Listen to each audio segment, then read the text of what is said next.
Padova chiama Chicago. Negli Stati Uniti infatti si terrà un importante meeting scientifico a cui parteciperà anche lo IOV.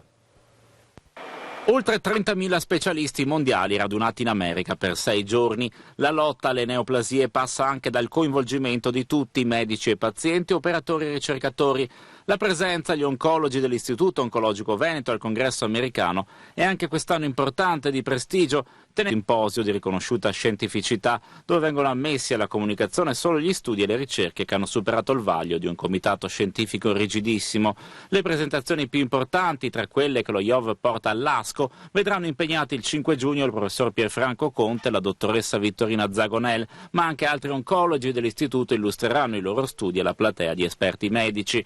Una conferma del ruolo della ricerca e della sperimentazione d'eccellenza, come sottolineato dal direttore scientifico dello IOV, Giuseppe Opocher. Le pubblicazioni nel 2016 sono state 234 rispetto alle 170 di 5 anni prima, risultati lusinghieri dal 2006 ad oggi, data nella quale la struttura è stata riconosciuta come istituto di ricovero e cura a carattere scientifico. L'assessore regionale alla sanità Luca Coletto ha sottolineato come lo IOV conferma così di essere al top internazionale sia per la qualità delle cure che per la ricerca.